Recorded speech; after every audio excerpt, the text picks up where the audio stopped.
Hola, hola, ¿cómo estamos? Hoy quiero acercarte con otro poco de sabiduría, mi sabiduría personal, de lo que en algún momento yo no supe encontrar y sobre todo hoy con las distintas reformas al sistema de administración de justicia, quiero compartirte las 5 habilidades que el pasante en derecho para encontrar una pasantía y que a lo mejor dices no tengo experiencia, pero sé manejar estas 5 habilidades. ¿Sí? Y que esto, después de una reflexión, obviamente eh, platicando también un poco con la inteligencia artificial y gran parte de lo que yo tengo de experiencia, obviamente, ¿sí? Es lo que yo te puedo decir que cómo puedo identificar y ya tengo muy clara lo que a mí me costó muchísimos años entenderlo, hoy te lo quiero graficar con esta información que te voy a dar. Te voy a dar las 5, ya lo vuelvo a repetir, te voy a dar las 5 habilidades y que es lo que tú debes de aprender para convertirte rápidamente en un pasante de valor y con ello en un buen abogado. ¿Sí? Y obviamente tú piensas que es memorizar leyes, estudiar jurisprudencia y aprender procedimientos. Sí, eso es importante, pero esas no son las habilidades que debe tener un pasante. ¿De acuerdo? Eso no es suficiente. Hay habilidades que son más valiosas y más porque si bien antes se consideraban habilidades duras, solamente las de aprender, la de interpretar, la de eh, redactar, ¿sí? Pero esas habilidades van a permanecer como parte de tu profesión, ¿sí? Y estas 5 habilidades que te voy a explicar convierten a un pasante en un profesional indispensable, ¿sí? Te debo de recordar como parte sustancial de esta masterclass que la diferencia entre estudiar derecho y aprender a ejercerlo es 2 puntos de una misma línea. Es el puente. Ojo, ¿sí? Porque la universidad te va a entregar los conocimientos con los cuales vas a saber identificar nuestro lenguaje tan especializado que tenemos. Al igual que los médicos, hay mucha información que no comprendemos hasta que sabemos qué significa un traslado, hasta que sabemos qué es jurisdicción y la diferencia con competencia, hasta que sabemos lo que es personería y la personalidad, porque son conceptos, son ficciones jurídicas que nos ayudan a entender todas las materias. Eso es lo que te entrega la universidad. Si en algún momento pasaste de noche por esas materias, te recomiendo que tomes un libro y las vuelvas a adquirir y de repente algún tutorial, ¿sí? Ya, con eso comienzas a conocer, ¿sí? Pero hay que entender que la práctica te va a llevar al desarrollo de tus capacidades. Y esas capacidades, lo importante que tengas esas capacidades es que te den valor. Y valor importante desde un primer día, ¿sí? Y obviamente esas capacidades, aparte de las habilidades, ¿sí? Hay veces que uno dice, es que hasta que yo tenga experiencia, las voy a desarrollar. Eso no es cierto y no pasa siempre. La experiencia aparece cuando desarrollas una habilidad de observar, analizar, o muchas veces decides y ejecutas, ¿sí?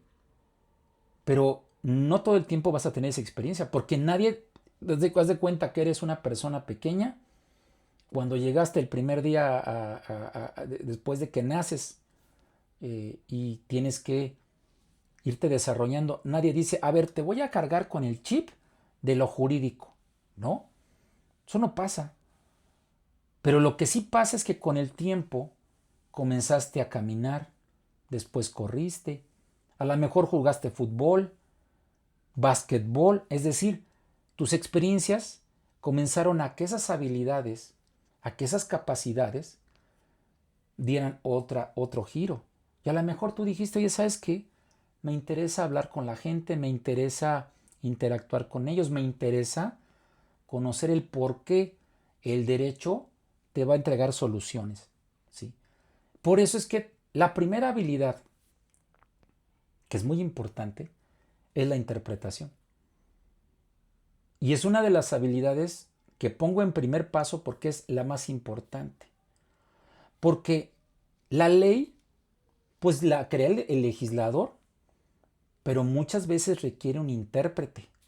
Y ese intérprete puede ser un juez, un magistrado y un abogado que cuando la ley no te da una salida correcta, pues debes de buscar que esa ley se interprete para los intereses tuyos, ¿sí? Por eso la interpretación es uno de los aspectos más relevantes dentro de la práctica. Y obviamente el interpretar no es que lo hagas de manera descontrolada o sin un método, ¿sí? A lo mejor tú dices, bueno, es que eso es bien sencillo porque yo leo y ya interpreto. No, interpretar significa descubrir. Descubrir qué quiere proteger una norma. Descubrir qué es lo que busca un contrato en su redacción. Descubrir qué son los aspectos que se vieron a la hora de ir a recoger alguna notificación. Porque tenemos que tener en claro qué estamos resolviendo a través de la interpretación. Y recuerda que la interpretación, te lo voy a poner muy fácil el concepto. Porque tú dices, oye, es que yo dónde voy a encontrar cómo se da la interpretación. Es muy sencillo. Te lo voy a graficar muy sencillo. Te voy a poner un mapa muy sencillo de lo que es interpretar. Es entender cómo dialogan distintos contenidos normativos. Cómo dialoga una cláusula que es la primera frente a la sexta, que están vinculadas, es decir, cómo van a trabajar juntas, cómo van a dialogar. Eso es la forma de interpretar, ¿eh? Por eso es que es muy importante entender cómo se aplica la norma a un caso concreto. Cómo un contrato cómo está un contrato en relación con una vinculación de tipo jurídico, cómo es que una cláusula está afectando, puede afectar a una de las partes en beneficio o en perjuicio. Porque hay riesgos en un contrato. Entonces, hay que entender cómo interpretar qué dice la cláusula, pero además de qué dice, es qué significa realmente. Y eso ya es entender que vamos a interpretar. Algo muy importante que a lo largo de los años yo he visto es que una sentencia, ahora te lo voy a graficar en una sentencia regularmente, una buena sentencia, no una resolución que es solamente cosmética, ¿sí? O sea, hay sentencias que de repente tú las lees y dices, bueno, que el juez nada más se ve que la sacó por trámite, ¿sí? Y a lo mejor me duele decir eso, pero eso pasa, ¿sí? Pero una sentencia que fue adecuadamente analizada se convierte en una conversación jurídica. Inicia con la exposición del tema de la acción, las excepciones, la valoración probatoria y te da un resultado donde alguien le es favorable o desfavorable, ya sea la acción o la excepción. En materia de oralidad es lo mismo. Es una conversación jurídica oralizada. Hechos controvertidos, hechos no controvertidos, incorporación de las pruebas, la teoría del caso. En materia penal lo mismo, en materia laboral igual, al igual que las materias de oralidad. En materia administrativa es una forma de tener esa conversación. Ahora, te lo voy a graficar en materia de contratos. Los contratos tienen una decisión en tiempo real y decisiones anticipadas, ¿eh? Fíjate muy bien esta llave que te estoy dando. ¿Por qué decisiones anticipadas? Muy sencillo. ¿Qué pasa si en el contrato no cumples? Entonces las partes tienen claramente en ambos casos qué es lo que va a pasar. Y hay personas que tratan de evitar esa decisión anticipada. Y lo que hacen los tribunales es obligarte a que esa decisión sí la tengas que resolver. ¿Sí? Por eso es muy importante que tomes en cuenta cuando se va a firmar un contrato, no solamente es llevar a una persona a firmar, sino explicarle y decirle, oye, esto que van a firmar tienen estas decisiones. Ahorita es que te van a vender, te van a comprar esta situación. ¿Sí? Te van a prestar, tú tienes que devolver. Ahora, si tú no haces lo que estás obligado a hacer, tú estás aquí diciendo que tienes que pagar esto, que tienes que tener esta pena convencional, que tienes que tener estos intereses. Pero muchas veces perdemos de vista, ¿por qué? Porque ya normalizamos que un contrato solamente es copiar y pegar. Y no sé si ya te das cuenta de la importancia de interpretar, de explicar la interpretación, ¿sí? En el caso de una jurisprudencia, fíjate muy bien, la jurisprudencia tiene un desafío más complicado, porque te puedes encontrar 5 jurisprudencias o tesis de orientación, de acuerdo a la actual reforma, digo, a la actual vigencia de la ley de amparo, en la cual hay situaciones donde hay distintas maneras de entender el derecho y tienes que entender o encontrar lo que se conoce como la ratio decidendi, ¿sí? Y el obiter dicta, que es lo que realmente provocó que una jurisprudencia tuviera que generar un resultado en un sentido determinado, ¿sí? Por eso es muy importante entender cómo la jurisprudencia no solamente es que entiende en un sentido, sino que lo entiende por la interpretación de un órgano jurisdiccional. Por eso es que toda la información que te llega, ya sea por un contenido legal, es decir, lo que marca un artículo de la ley, ¿sí? O una sentencia, ¿sí? O la interpretación de esa información, ¿sí? Es lo que será más valioso que la memoria, ¿eh? Ojo, entonces ya te expliqué en consiste la interpretación como habilidad. La segunda habilidad es la negociación. Y entonces aquí viene una serie de ruido conceptual donde la negociación pensamos que es como en las series, ¿no? Donde tú piensas que llegas en modo a lo mejor agresivo, llegas con toda la información, hablas dos que tres, entrelazas 3 o 4 frases y estoy haciendo negociación. No, señor, eso no es así. Debemos de entender que la negociación es un sistema de conexión de varios puntos que a lo mejor se te revelan a la hora de que tienes una primera entrevista. Pero tienes que aprender de esa negociación qué puntos no estás viendo. ¿Cómo están interpretando la realidad estas dos personas? Y que la negociación piensas que solamente es en el órgano jurisdiccional, ¿eh? Esto es un error.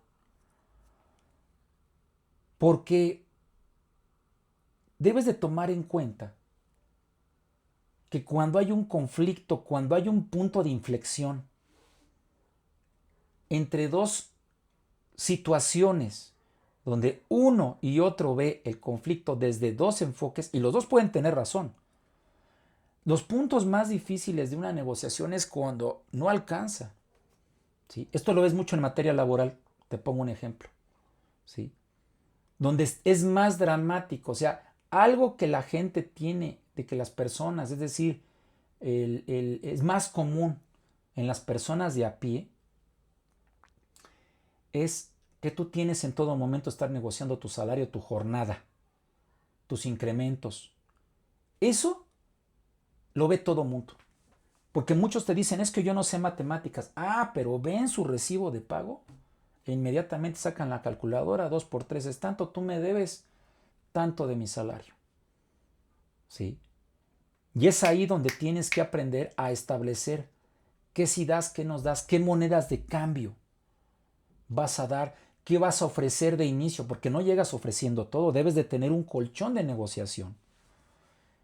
Si vas a solucionar, tú tienes que proponer el texto con el cual buscas solucionar. A lo mejor envías una propuesta anticipada en términos del 17 constitucional.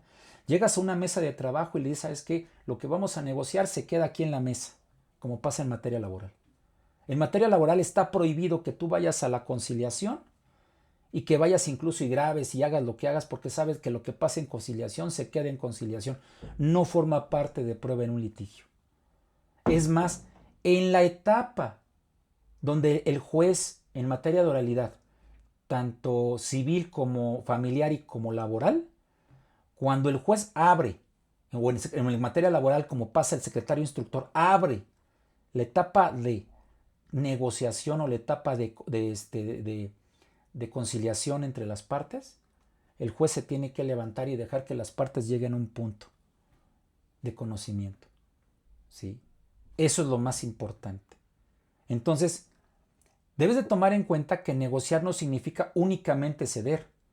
Tampoco es llegar a una discusión. ¿Sí? Tienes que tener una habilidad muy amplia de que encuentres, ¿sí?, los puntos que te permitan encontrar esa ruta. ¿Sí? Hay buenos libros en relación a ello. No tienes que estar gastando mucho dinero como tal. ¿Sí? Una discusión a nada práctico conduce. Tú te puedes equivocar.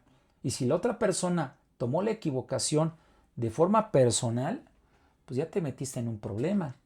O, ¿qué te parece que de repente asumas una situación de control, eh, una situación de control en la que tú te excediste de claridad en los puntos que tú vas a negociar, ¿sí? A lo mejor, como he llegado a pensar en algún momento, pecas de claridad en tus comentarios. Y debes de tener filtros claros.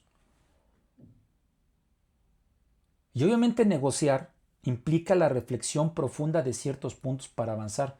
El buen negociador escucha siempre más de lo que habla. Tienes que saber hacer preguntas, entender intereses y obviamente administrar riesgos, ¿eh? Porque el riesgo en la parte de negociación siempre está presente. Incluso puede llegarte a tocar que ya las partes van a celebrar un convenio judicial, todo, y de repente hay algo que te molesta, hay algo que dijiste de más y adiós tu acuerdo. Entonces debe de ser una excelente persona que debe tener un control de lo que habla, de lo que dice y de lo que expone.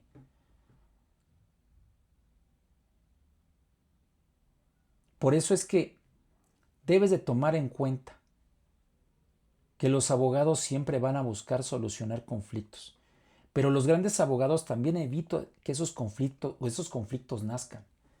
Y obviamente debes de tener habilidades propicias para entender y captar lo que hay detrás de una negociación. Esos puntos ciegos que luego muchas veces no los identificamos, sino después, para que logremos ese punto de salida. ¿Sale?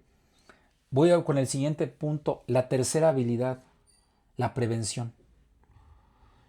Y te voy a decir algo que me duele en el alma que en las materias de derecho nadie te enseña, ¿sí? Y son las más importantes que hoy en día porque muchos quieren evitar llegar al litigio, que es, muchos dicen es que el derecho está en el litigio. No, ¿sí? Hay otro camino que está hoy creciendo mucho más, como es el compliance, como es la prevención de conflictos, el cumplimiento normativo a nivel high, o sea, a nivel alto, y que ese es el camino que muchas materias van a tomar para evitar llegar a un conflicto en el ámbito jurisdiccional o llevarnos a juicio, como lo podemos decir de manera más rápida.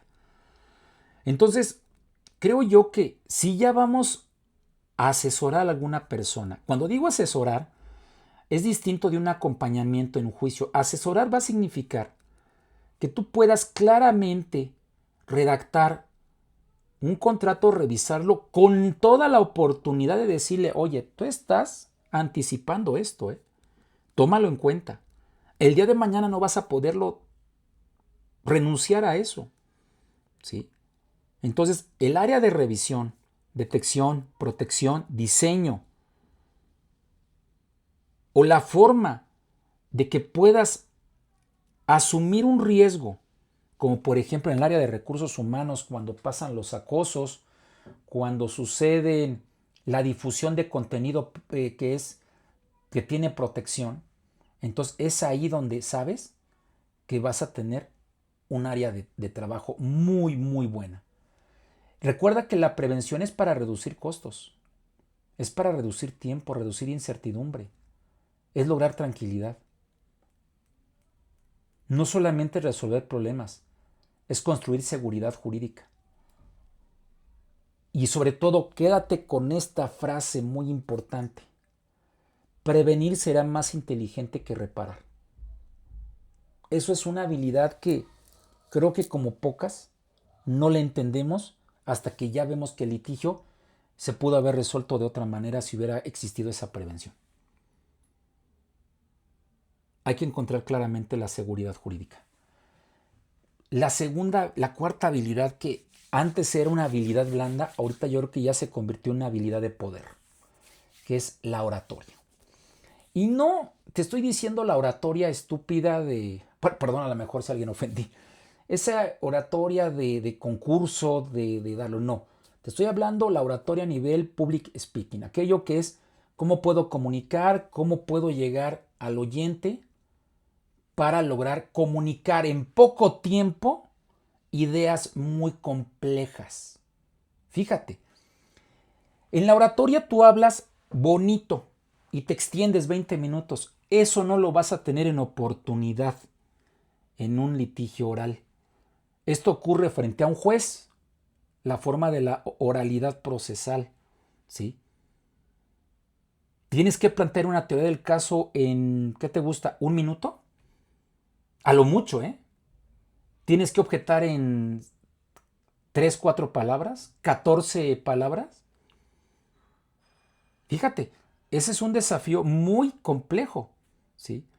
Entonces, imagínate que estás en la oralidad y que tienes que proponer tu alegato de apertura o tu alegato de cierre, y que te diga el juez, oye, es que pues eres una persona que no cuenta con esa habilidad, no tienes técnicas de litigación, que es la forma más elegante de decirte, pues estás perdido en lo que haces.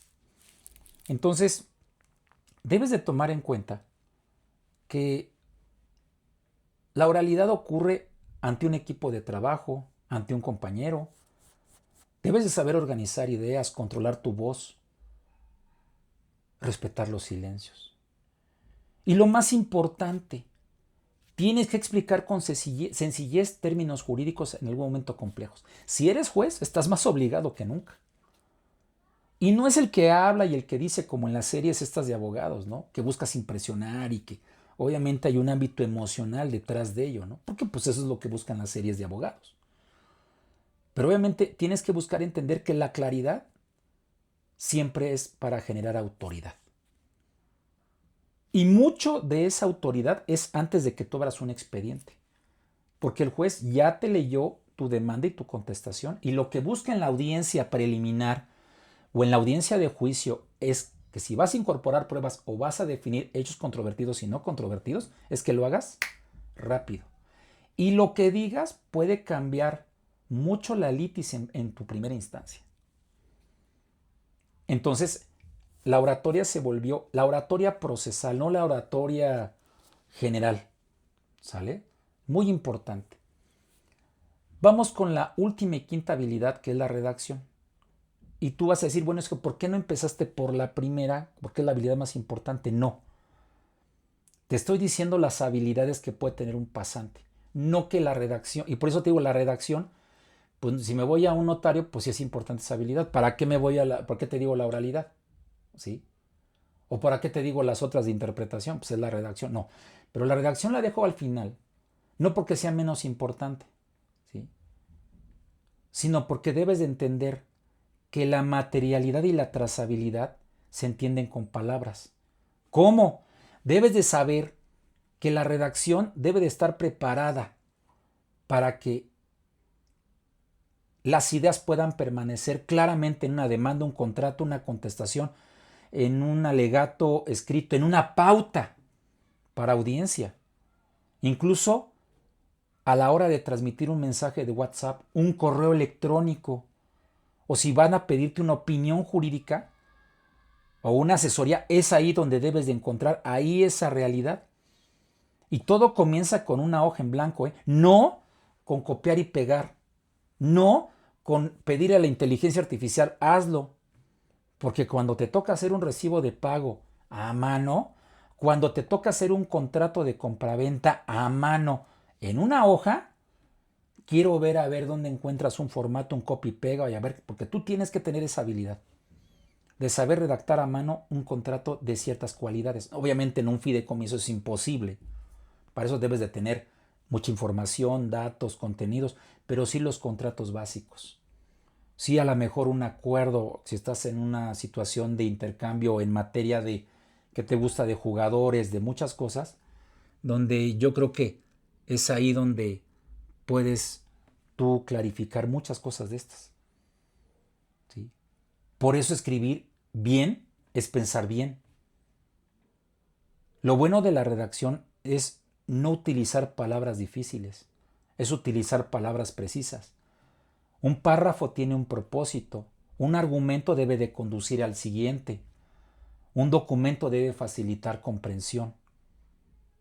Y sobre todo, date cuenta que cuando tú llevas una nota ciega, es decir, algo que le vas a entregar al juez, le tienes que depurar todo y lo tienes que convencer porque la solución es mejor la tuya que la de la otra persona.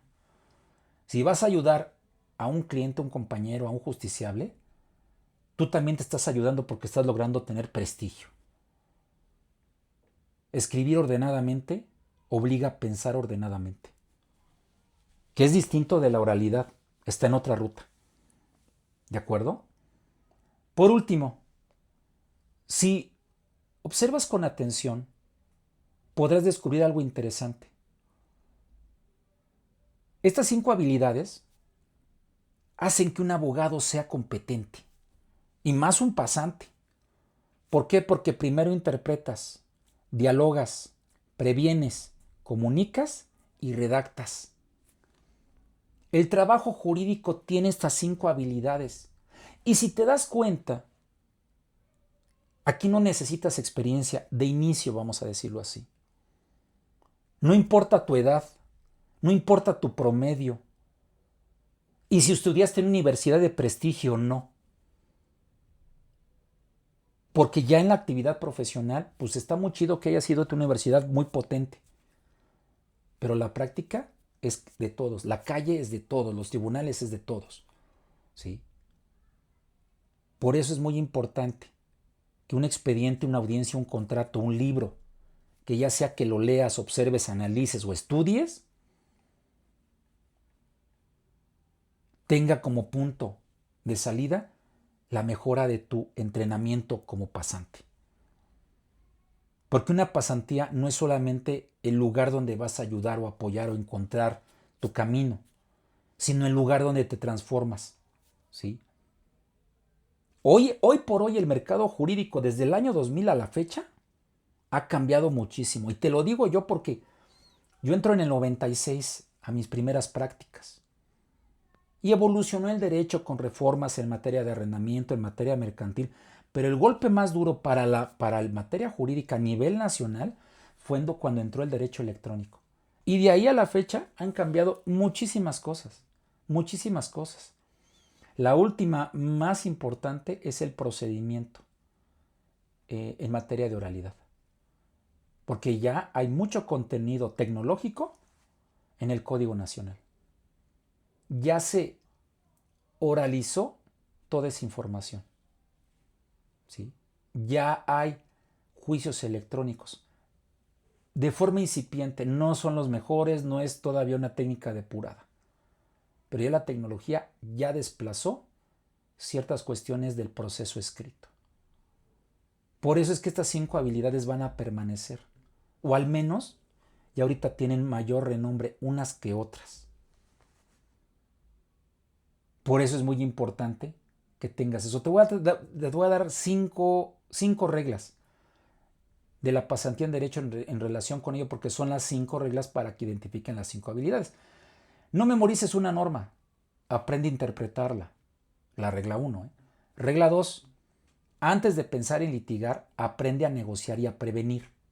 Fíjate muy bien. Vete a escuchar audiencias. Llévate una semana, tampoco te vayas un mes, una semana.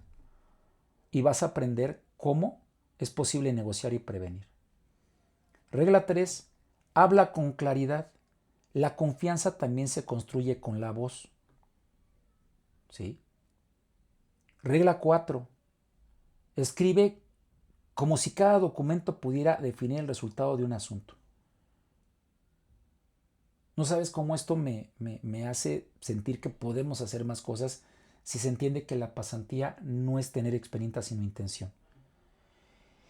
Y no midas tu crecimiento por los años de experiencia, sino por las habilidades que desarrollas día con día. Recuerda, quien da calma sabe comunicar, sabe organizar, trasciende como abogado. Más información en www.capacitacionlegal.com.